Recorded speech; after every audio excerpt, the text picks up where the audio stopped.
Prepare the room by making sure your walls and floors are even and suitable for supporting the kitchen cabinets. Find the highest point of the floor and mark it on the wall. Don't forget to measure the depth of the cabinet so that you can make sure that the floor underneath it is even.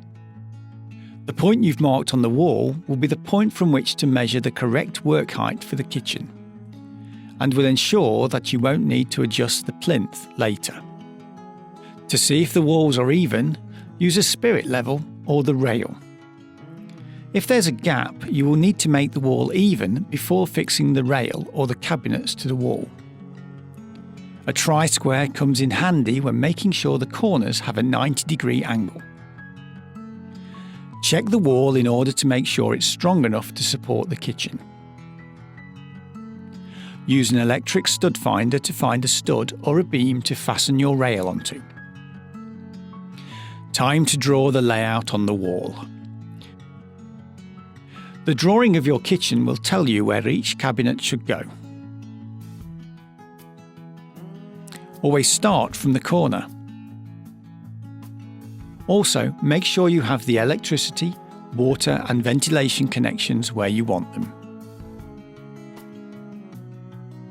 Use the highest point of the floor to mark out the correct height for the lower rail, 82 centimetres.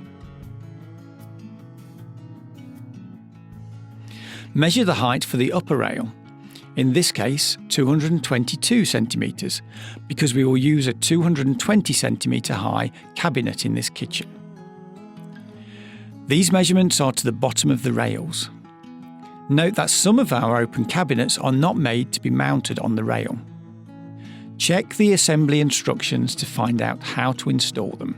It's important to have no more than 30 centimetres distance between the screws to secure the bearing capacity of the rail. Make sure you align the rail with the wall studs. Use a flat bottom screw to fix the rail to the wall. Make sure that the screw is correct for your wall material. If you don't know, ask a professional. Make sure the fitting plate that comes with the rail is properly locked onto the screw. It should be horizontal so that you can adjust the height of the rail. As the wall is uneven in this case, we put spacers between the rail and wall.